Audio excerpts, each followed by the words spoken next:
નમસ્કાર વિદ્યાર્થી મિત્રો, ધોરણ 12 કોમર્સ અને 12 આર્ટ્સના વિદ્યાર્થીઓ માટે એસપીસીસી વિષયનું ચેપ્ટર નંબર 6 કંપનીની સભાઓ એની આપણે લાસ્ટ સેશનમાં શરૂઆત કરેલી છે. એનો હવે ભાગ 2 10 માર્ક્સનું આ ચેપ્ટરનું વેઇટેજ છે. બરાબર. એ ચેપ્ટરના પહેલા ભાગની અંદર આપણે કંપનીની સભાઓ કોને કહેવાય, એ સભાઓનો અર્થ, સભા કોને કહેવાય એની કાયદા મુજબની વ્યાખ્યા શીખી ગયા. એ સભાનો અર્થ અને વ્યાખ્યા ભણ્યા પછી પ્રસ્તાવનામાં આપણે એ પણ ભણ્યા કે ભારતમાં સ્થપાતી દરેક કંપની એ કાયદા દ્વારા સ્થાપિત એક કૃત્રિમ વ્યક્તિ ગણાય છે. ભારતની દરેકે દરેક કંપની એ કાયદા દ્વારા અસ્તિત્વમાં આવેલી કૃત્રિમ વ્યક્તિ છે, માનવ સર્જિત વ્યક્તિ છે. એક વ્યક્તિ તરીકેના તમામ વિશિષ્ટ હકો અને અધિકારો એ કંપનીને મળેલા છે. ભલે કુદરતી વ્યક્તિ નથી કંપની, પરંતુ એક પ્રકારની કૃત્રિમ વ્યક્તિ ગણાય છે ભારતની કંપની. હવે એ કંપનીઓમાં લોકશાહી પદ્ધતિએ વહીવટ ચાલે છે.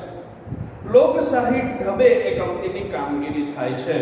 રોજબરોજની દૈનિક કામગીરી, વહીવટ અને સંચાલન એ લોકશાહી ઢબે થતું જોવા મળે છે.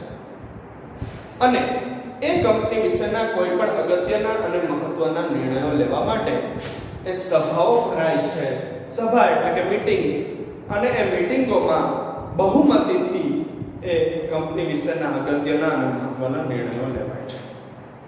ભારતીય કંપની ધારા 2013 ની અંદર, એટલે કે ભારતના નવા કંપની ધારામાં દરેક કંપનીએ કઈ સભાઓ બોલાવી, કેટલા પ્રકારની સભાઓ બોલાવી એનું પણ વર્ણન આપેલું છે, એની પણ સ્પષ્ટતા કરેલી છે. અને દરેક સભા કયા સમયગાળાના અંતરે બોલાવવી એની પણ માહિતી વિસ્તારપૂર્વક વર્ણવેલી છે. એનો આપણે ચેપ્ટર નંબર 6 માં અભ્યાસ કરવાનો છે. એટલે કે આખું ચેપ્ટર આપણું વિશાળ રીતે સભાઓ વિશેનું છે. કંપનીની અલગ અલગ જુદા જુદા પ્રકારની મીટિંગ્સ, એટલે કે કંપનીની વિવિધ પ્રકારની સભાઓ, કઈ સભા ક્યારે બોલાવવાની, કયા પક્ષકારની સભા છે, શેરધારકોની છે કે ડિબેન્ચર ધારકોની છે કે લેણદારોની છે કે કંપનીના કર્મચારીઓની છે કે કંપનીના બોર્ડ ઓફ ડિરેક્ટર્સની છે, એની માહિતી આપવામાં આવેલી છે. અને કઈ સભા ક્યારે બોલાવવાની. અમુક સભાઓ કંપનીની સ્થાપના વખતે હોય, અમુક સભાઓ કંપનીના વિસર્જન સમયે હોય, અમુક સભાઓ દર 3 મહિને એકવાર, અમુક સભાઓ દર વર્ષે એકવાર, અમુક સભાઓ દર 15 દિવસે કે 1 મહિને એકવાર. આ રીતે કઈ સભા કેટલા સમયગાળાના અંતરે બોલાવવી એનું પણ વર્ણન એ કંપની ધારા 2013 માં કરેલું છે. તો હવે પછીના બીજા ભાગની અંદર આપણે કંપનીના સભાઓનું વર્ગીકરણ સમજવાનું છે. એટલે કે કંપનીની સભાઓના વિવિધ જુદા જુદા પ્રકારો, અથવા તો કંપનીની સભાઓનું વર્ગીકરણ કહી શકાય, અને કેટલા પ્રકારની સભાઓ છે અને કઈ કઈ સભાઓ છે કંપનીની અંદર ફરજિયાત, એના વિશે સભાઓનું વર્ગીકરણ અથવા તો સભાના વિવિધ પ્રકારો. આગલા સેશનમાં આપણે સભાનો અર્થ ભણ્યા હતા અને સભાની કામગીરી શા માટે મહત્વની છે કંપનીના ભવિષ્ય માટે એ ભણ્યા હતા. હવે વાત આવે છે સભાઓના વર્ગીકરણ વિશે અથવા તો સભાના પ્રકારો અને પેટા પ્રકારો વિશે. તો કંપનીની સભાઓના પ્રકાર, બરોબર, મુખ્ય 3 પ્રકારો પડે છે. જેમાં આપણે અહીંયા ચાર્ટમાં વર્ણવેલું છે, એ ચાર્ટમાં દેખાય છે એ રીતે કંપનીની સભાઓના મુખ્યત્વે 3 પ્રકારો પડે છે. પહેલો મુખ્ય પ્રકાર છે કંપનીના શેરધારકોની સભાઓ, શેર હોલ્ડર્સની સભાઓ. બીજો મુખ્ય પ્રકાર પડે છે કંપનીના ડિરેક્ટર્સની સભાઓ, એટલે કે કંપનીના બોર્ડ ઓફ ડિરેક્ટર્સની. અને ત્રીજી છે ખાસ સભાઓ, એટલે કે સ્પેશિયલ મીટિંગ્સ. બરોબર. સૌથી પહેલા વાત કરીએ શેર હોલ્ડરની સભાઓની. બરોબર. કારણ કે શેર હોલ્ડર એ કંપનીનો ખૂબ જ અગત્યનો અને મહત્વનો પક્ષકાર, ખરા અર્થમાં કંપનીના સાચા માલિકો એટલે શેરધારકો. તો શેરધારકોની 3 પ્રકારે કંપનીમાં સભાઓ મળે. શેર હોલ્ડરની સભાના 3 પેટા પ્રકારો છે. શેર હોલ્ડરની સભાઓ મુખ્યત્વે 3 સ્વરૂપની હોય છે. એક છે કંપની શરૂ થાય ત્યારે પ્રથમ વાર્ષિક સામાન્ય સભા, જેને FAGM કહી શકાય, ફર્સ્ટ એન્યુઅલ જનરલ મીટિંગ. આપણે આગળ હમણાં વિસ્તારથી સમજશું એને. બીજી છે વર્ષમાં એકવાર શેરધારકોની સભા મળે, એને વાર્ષિક સામાન્ય સભા કહેવાય, AGM એન્યુઅલ જનરલ મીટિંગ. અને ત્રીજી જે મળે છે કોઈ અસામાન્ય સંજોગો ઊભા થાય કોઈ અસાધારણ બાબત કે અસાધારણ સંજોગો ઊભા થાય ત્યારે મળતી અસાધારણ સામાન્ય સભા આ પણ શેરધારકોની જ સભા છે, જેને આપણે એક્સ્ટ્રા ઓર્ડિનરી જનરલ મીટિંગ એટલે કે EGM પણ કહી શકીએ છીએ.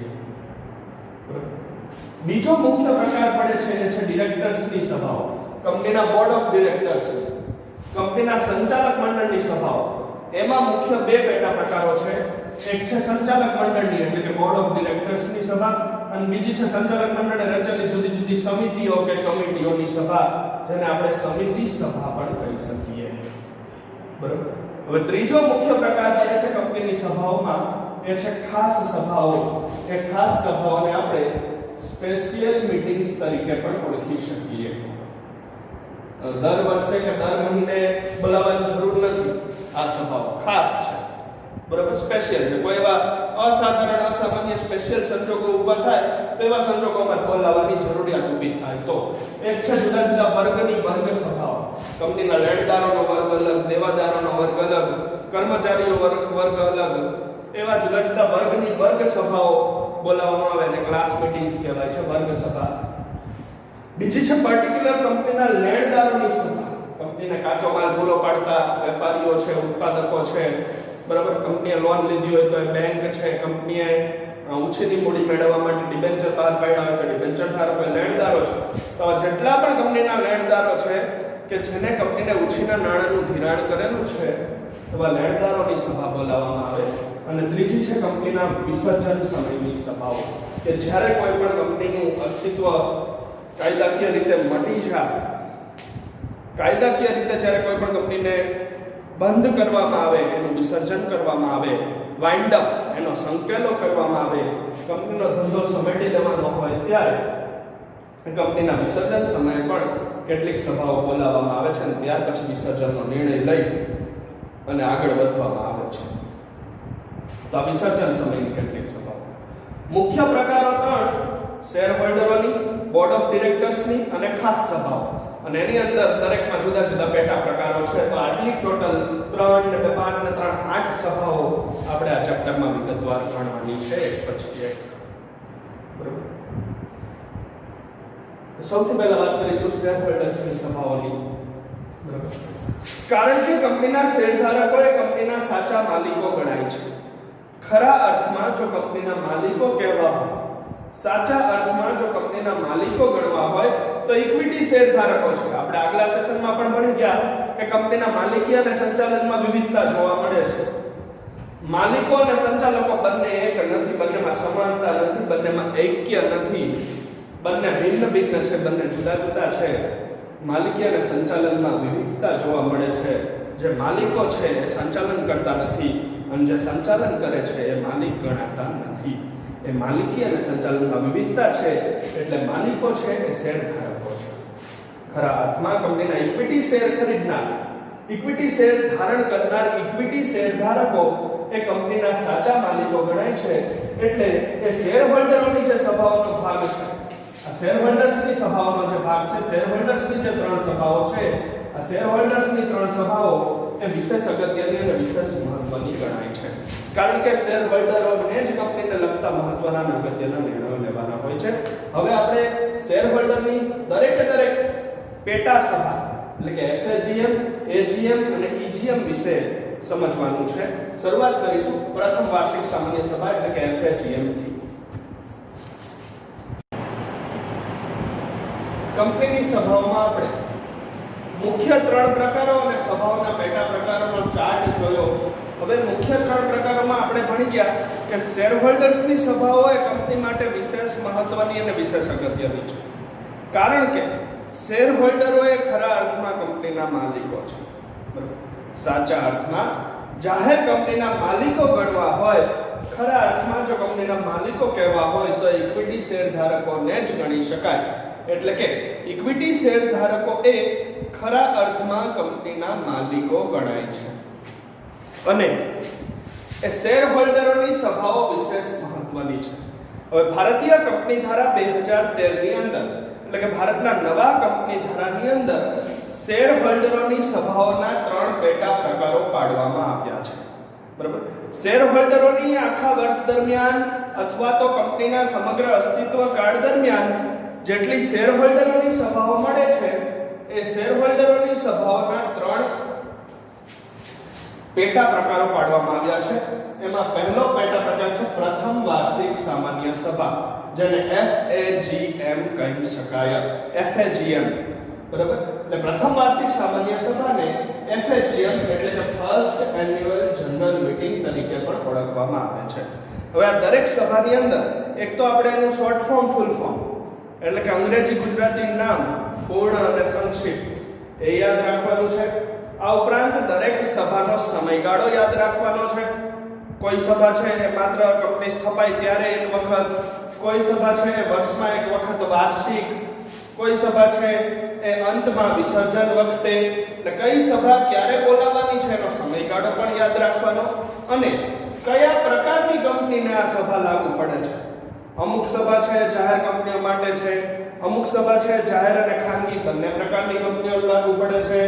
આ ઉપરાંત અમુક સભા એવી છે કે જે માત્ર ને માત્ર એ ખાનગી કે માત્ર ને માત્ર જાહેર કંપનીઓને લાગુ પડતી હોય, બરાબર. તો કઈ સભા ક્યારે અને કઈ કંપની દ્વારા બોલાવવામાં આવે છે એનો સમયગાળો આપણે યાદ રાખવાનો છે. એ આપણા 1 માર્ક્સના વિકલ્પ અને 1 વાક્ય સ્વરૂપના પ્રશ્નો છે વિભાગ A અને B માટે. સૌથી પહેલા વાત કરીએ આપણે શેર હોલ્ડરોની પહેલી સભા જે છે પ્રથમ વાર્ષિક સામાન્ય સભા, ફર્સ્ટ એન્યુઅલ જનરલ મીટિંગ એટલે કે FAGM. આ પ્રથમ વાર્ષિક સામાન્ય સભાનું બીજું નામ FAGM છે, એટલે કે અંગ્રેજીમાં એને ફર્સ્ટ એન્યુઅલ જનરલ મીટિંગ તરીકે પણ ઓળખી શકાય છે. ફર્સ્ટ એન્યુઅલ જનરલ મીટિંગ પણ કહેવામાં આવે છે. હવે આ સભાની અંદર કંપની ધારાની જોગવાઈ એવી છે કે જો કોઈ પણ કંપની આ પ્રથમ વાર્ષિક સામાન્ય સભા એટલે કે FAGM ન બોલાવે તો તે FAGM ન યોજવા બદલ કંપનીના જવાબદાર અધિકારીઓ દંડ અને સજાને પાત્ર બને છે, દંડ અને શિક્ષાને પાત્ર બને છે. જો ભારતની અંદર નવી સ્થપાયેલી કોઈ પણ જાહેર કંપની આ FAGM ન બોલાવે તો એ કંપની ધારાનો ભંગ માની લેવામાં આવે છે. ભારતીય કંપની ધારા 2013 નું ઉલ્લંઘન ગણી લેવામાં આવે છે. અને જો કોઈ પણ કંપની આ પ્રથમ વાર્ષિક સામાન્ય સભા એટલે કે FAGM ન બોલાવે તો એ ન બોલાવવા બદલ એ કંપનીના જવાબદાર અધિકારીઓ, એના સંચાલકો કે કંપનીના સેક્રેટરી કે એનું બોર્ડ ઓફ ડિરેક્ટર્સ જે કંઈ પણ એના જવાબદાર અધિકારીઓ છે એ કાયદા મુજબની શિક્ષા એટલે કે સજા અને દંડને પાત્ર બને છે. કોને લાગુ પડે આ સભા FAGM? તો કે શેર મૂડી દ્વારા મર્યાદિત જવાબદારી ધરાવતી દરેક જાહેર કંપનીએ નોંધણીનું પ્રમાણપત્ર મળી ગયા બાદ આ સભા બોલાવવી કાયદા મુજબ ફરજિયાત છે.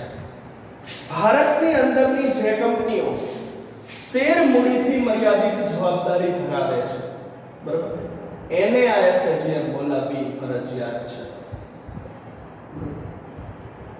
વિવિધ જુદા જુદા પ્રકારની કંપનીઓ છે. આપણે કંપનીના પેટા પ્રકારો અને મુખ્ય પ્રકારો વિશે ભણી ગયા છે કે શેર મૂડીથી મર્યાદિત જવાબદારી વાળી કંપની, બાહેધરીથી મર્યાદિત જવાબદારી વાળી કંપની, એકલ વ્યક્તિ કંપની, ખાનગી કંપની, આવા જુદા જુદા ઘણા બધા કંપનીના પેટા પ્રકારો છે.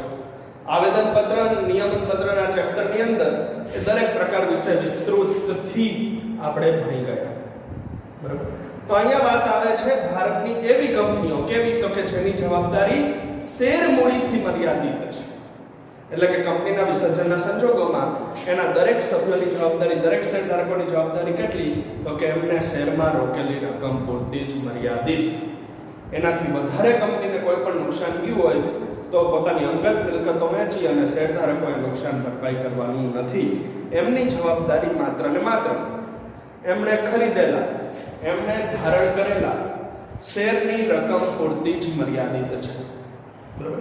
જેટલા રૂપિયાના શેર, 10,000ના, 100 રૂપિયાના, 500 રૂપિયાના, 20,000ના જેટલા પણ શેર એમને ખરીદ્યા છે એટલું એમનું જોખમ, એટલા પૂરતી એમની જવાબદારી મર્યાદિત. આવી કંપનીઓ જે છે ભારતની મોટા ભાગની કંપનીઓ એ આવી શેર મૂડીથી મર્યાદિત જવાબદારી વાળી કંપનીઓ જે છે. તો ભારતની એવી શેર મૂડી દ્વારા મર્યાદિત જવાબદારી ધરાવતી દરેક જાહેર કંપનીઓએ માત્ર ને માત્ર FAGM જાહેર કંપનીઓએ જ બોલાવવાની હોય છે. અને કેવી જાહેર કંપનીઓ? તો તો કે જે શેર મૂડીથી મર્યાદિત જવાબદારી ધરાવે છે એવી શેર મૂડીથી મર્યાદિત જવાબદારી ધરાવતી દરેકે દરેક જાહેર કંપનીઓએ પોતાને નોંધણીનું પ્રમાણપત્ર મળી જાય એ નોંધણીનું પ્રમાણપત્ર મળી ગયા બાદ આ સભા બોલાવવી એ કાયદા મુજબ ફરજિયાત છે. એટલે કે શેર મૂડીથી મર્યાદિત હોય એવી શેર મૂડીથી મર્યાદિત જવાબદારી ધરાવતી દેશની દરેકે દરેક જાહેર કંપનીઓએ સ્થાપના વિધિ પૂર્ણ થાય અને સ્થાપના વિધિ આપણે પડી ગયા છે 11મા ધોરણે. એ સ્થાપના વિધિ પૂર્ણ થયા બાદ કંપની રજિસ્ટ્રાર તરફથી એમને નોંધણીનું પ્રમાણપત્ર મળી જાય. સ્થાપના વિધિના 2 તબક્કાઓ પૂર્ણ કર્યા બાદ એ નોંધણીનું પ્રમાણપત્ર મળી ગયા બાદ દરેકે દરેક કંપનીઓએ આ પ્રથમ વાર્ષિક સામાન્ય સભા એટલે કે FAGM બોલાવવી કાયદા મુજબ ફરજિયાત છે. જો FAGM ન બોલાવવામાં આવે તો આપણે જોયું એમ એના જવાબદાર અધિકારીઓ દંડ અને શિક્ષાને પાત્ર બને છે. કંપની આ સભા એટલે કે FAGM હવે એના સમયગાળાની વાત છે. સમયગાળો ખાસ યાદ રાખવાનો કારણ કે દરેક સભાઓમાં સમયગાળો અલગ અલગ હશે. કંપની આ પ્રકારની સભા આ પ્રકારની એટલે કઈ તો કે FAGM એ પ્રથમ નાણાકીય વર્ષના અંતથી 9 માસના સમયગાળા દરમિયાન બોલાવવી ફરજિયાત છે. સ્થાપના પછીનું જે પ્રથમ નાણાકીય વર્ષ છે પહેલું નાણાકીય વર્ષ છે એ પ્રથમ નાણાકીય વર્ષના અંતથી 9 માસના સમયગાળા દરમિયાન આ સભા બોલાવવી ફરજિયાત છે. આ એનો સમયગાળો FAGM નો કેટલો સમયગાળો તો કે 9 months 9 માસ. અને ક્યારથી 9 માસ તો કે પ્રથમ નાણાકીય વર્ષથી. દરેકે દરેક જાહેર કંપનીઓને લાગુ પડે. કેવી જાહેર કંપનીઓ તો એની પણ સ્પષ્ટતા થઈ ગઈ આપણે કે જે શેર મૂડીથી મર્યાદિત જવાબદારી ધરાવે છે એવી શેર મૂડીથી મર્યાદિત જવાબદારી વાળી જાહેર કંપનીઓ માટે. હવે ક્યારે બોલાવવાની એનો સમયગાળો પણ નિર્ધારિત છે. સમયગાળો પણ નક્કી છે તો કે કંપનીની સ્થાપના પછીનું જે પ્રથમ નાણાકીય વર્ષ છે પહેલું નાણાકીય વર્ષ છે એ પહેલું નાણાકીય વર્ષ પૂરું થાય એના અંતથી 9 મહિનાની અંદર એટલે કે 9 માસના સમયગાળા દરમિયાન. પણ એ 9 માસ ક્યારથી ગણવાના તો કે પ્રથમ નાણાકીય વર્ષના અંતથી. આપણને ખબર છે કે ભારતની અંદર 1 એપ્રિલથી 31મી માર્ચનું એ નાણાકીય વર્ષ ગણાય છે. 1/4 થી 31/3 એ પહેલું નાણાકીય વર્ષ જ્યારે પૂરું થાય એ 31મી માર્ચ જાય પછીના 9 માસની અંદર સ્થાપના પછી તરત જ દરેકે દરેક શેર મૂડીથી મર્યાદિત જવાબદારી વાળી જાહેર કંપનીઓએ આ FAGM બોલાવવી ફરજિયાત થઈ પડે છે. કાયદા મુજબ અનિવાર્ય થઈ પડે છે. હવે વાત આવે છે કંપનીની શેરહોલ્ડરોની સૌથી અગત્યની અને સૌથી મહત્વની સભા એટલે કે વાર્ષિક સામાન્ય સભા વિશે. AGM જેને કહેવાય એન્યુઅલ જનરલ મીટિંગ. અહીંયા હતું FAGM, F નીકળી જાય છે, AGM બાકી રહે એન્યુઅલ જનરલ મીટિંગ. બરાબર? કારણ કે એક જ વખત નથી બોલાવવાની, દર વર્ષે વાર્ષિક બોલાવવાની છે.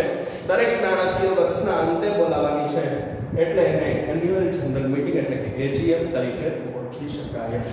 બરાબર? જો ભારતીય કંપની ધારા 2013 ની જોગવાઈઓ અનુસાર દરેક જાહેર અને ખાનગી પ્રકારની કંપનીઓએ દરેક નાણાકીય વર્ષના અંતે વાર્ષિક સામાન્ય સભા યોજવી ફરજિયાત છે. અહીંયા આપણે એક ભેદ પડશે. ઓલામાં માત્ર લાગુ પડતી હતી FAGM જાહેર કંપનીઓને. અહીંયા જાહેર અને ખાનગી બંને પ્રકારની કંપનીઓની વાત છે.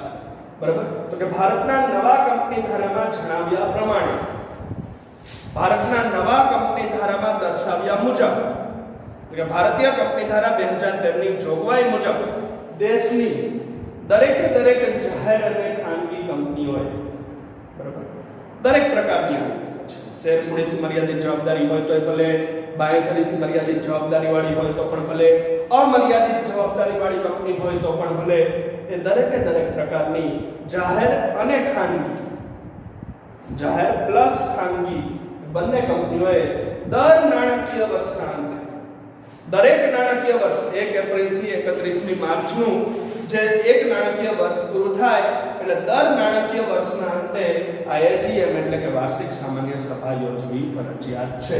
અને કંપનીએ વર્ષમાં એક વખત આવી સભા યોજવી કાયદા મુજબ ફરજિયાત છે. વર્ષમાં એક AGM તો થવી જ જોઈએ, ફરજિયાત. આ ચૂકવાનું નથી, ભૂલવાનું નથી. આ કંપની ધારાની જોગવાઈ છે, એનો ભંગ ન થવો જોઈએ, ઉલ્લંઘન ન થવું જોઈએ. દરેકે દરેક કંપનીએ વર્ષમાં ઓછામાં ઓછી એક વખત એક નાણાકીય વર્ષમાં એક એજીએમ તો ફરજિયાત યોજાવી જ જોઈએ.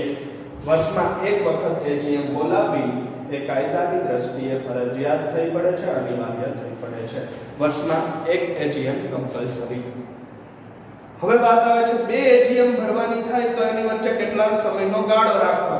તો કે કંપનીની બે વાર્ષિક સામાન્ય સભાઓ વચ્ચે, અહીંયા ખાસ આપણને વિકલ્પો અને એક વાક્યમાં પૂછાય છે આ બાબત, બરાબર, કે કંપનીની બે વાર્ષિક સામાન્ય સભાઓ વચ્ચે, એટલે કે કોઈ પણ કંપનીની બે એજીએમ વચ્ચે 15 માસથી વધુનો સમયગાળો ન હોવો જોઈએ. વધુમાં વધુ 15 મહિના, બરાબર. કંપનીની બે વાર્ષિક સામાન્ય સભાઓ વચ્ચે, એટલે કે એક વર્ષની એજીએમ અને બીજા વર્ષની એજીએમ, આ બે એજીએમ વચ્ચે 15 મહિના, 15 માસથી વધુનો સમયગાળો ન રહેવો જોઈએ. 15 માસ કરતા ઓછા સમયમાં અથવા વધુમાં વધુ 15 માસની મર્યાદામાં બે એજીએમ યોજાઈ જવી જોઈએ. બે એજીએમ વચ્ચે 15 માસથી વધુનો સમયગાળો ન રહેવો જોઈએ, બરાબર. એજીએમ ની બાબતમાં બીજી પણ એક જોગવાઈ છે કંપની ધારાની અંદર, તો આ 15 માસ ખાસ યાદ રાખવાનું, બરાબર. હવે એજીએમ ભરવાની ક્યાં, કયા દિવસે, આપણે સભાની વ્યાખ્યામાં જોઈ ગયા હતા, એનું સ્થળ પણ નિર્ધારિત, સમય પણ નિર્ધારિત, બરાબર. એક જ સમય એક જ સ્થળે એક સાથે ભેગા મળે, બરાબર. તો કે આ એજીએમ કંપનીની કામગીરીના સમય દરમિયાન, કંપનીનો રૂટીન જે કામકાજનો સમય છે, કંપનીનો રેગ્યુલર જે કામકાજનો સમય છે 11 થી 5 કે 10 થી 6, જે કઈ કંપનીનો કામગીરીનો સમય છે એ સમય દરમિયાન જ યોજાવી જોઈએ, એની આગળ પાછળ નહીં. એટલે કે કામગીરીના સમય દરમિયાન, ત્યાર પછી ચાલુ દિવસે, વર્કિંગ દિવસ, રવિવાર અથવા તો જાહેર રજાનો દિવસ ન હોવો જોઈએ, ચાલુ દિવસે યોજાવી જોઈએ. ચાલુ કામકાજના સમય દરમિયાન અને ચાલુ કામકાજના દિવસે યોજાવી જોઈએ. અને સ્થળ પણ એનું કંપની ધારાએ નક્કી કરીને કીધું છે ક્યાં યોજાવી જોઈએ, કે ફરજિયાત કોઈ પણ જગ્યાએ, કોઈ પણ હોટલમાં, કોઈ પણ વાડીમાં, કોઈ પણ સ્થળે નહીં, તો કંપનીની રજિસ્ટર્ડ ઓફિસે, કંપનીની જે હેડ ઓફિસ જ્યાં છે, કંપનીની મુખ્ય ઓફિસ જ્યાં છે, એ રજિસ્ટર્ડ ઓફિસ એને કહેવાય. એ રજિસ્ટર્ડ ઓફિસે જ યોજાવી ફરજિયાત છે. એજીએમ વિશે આપણે જોઈ ગયા એમ ખાનગી અને જાહેર દરેક કંપનીઓ માટે ફરજિયાત, વર્ષમાં ઓછામાં ઓછી એક તો ભરાવી જ જોઈએ.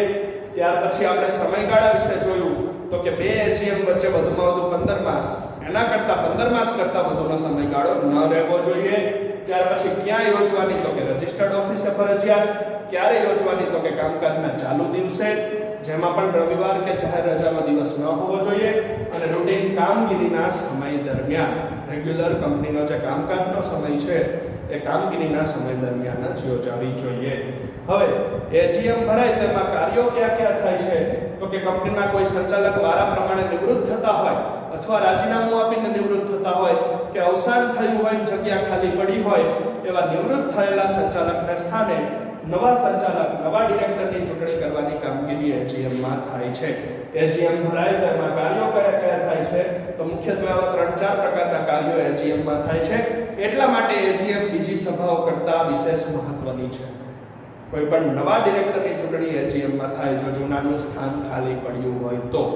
કોઈ પણ સંજોગોમાં સ્થાન ખાલી પડ્યું હોય, નિવૃત્તિ કે મૃત્યુ, અવસાન, બીમારી, માંદગી, કોઈ પણ સંજોગોમાં એ સ્થાન ખાલી પડ્યું હોય તો નવા ડિરેક્ટરની ચૂંટણી એ એજીએમમાં થાય છે. ત્યાર પછી નાણાકીય વર્ષના અંતે ભરાય છે, એટલે કંપનીના તૈયાર થયેલા, ઓડિટ થયેલા વાર્ષિક હિસાબો રજૂ થાય છે. ઓડિટરે આપેલા ઓડિટ રિપોર્ટ રજૂ થાય છે એજીએમની અંદર, અને એને બહુમતીથી મંજૂર કરવામાં આવે છે. કંપનીના શેરધારકોને શેરમાં રોકેલી રકમ ઉપર વળતર સ્વરૂપે જે ડિવિડન્ડ અપાય છે, એ ડિવિડન્ડ કેટલું આપવું, કેટલા ટકા લેખે આપવું, ક્યારે આપવું, એ ડિવિડન્ડની જાહેરાત પણ એજીએમમાં જ થાય છે. એજીએમમાં એ ડિવિડન્ડને બહુમતીથી મંજૂર કરવામાં આવે છે.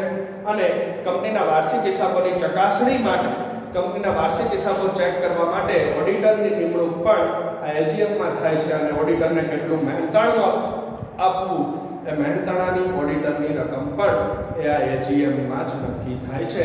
તો એજીએમમાં આટલા મહત્વના કાર્યો થતા હોવાથી એ શેરહોલ્ડરોની સભા તરીકે આ એજીએમ વિશેષ મહત્વની સાબિત થાય છે. હવે પછીના નેક્સ્ટ સેશનમાં આપણે શેરહોલ્ડરોની ત્રીજી પેટા સભા, અસાધારણ સામાન્ય સભા વિશે સમજૂતી મેળવીશું. Thank you.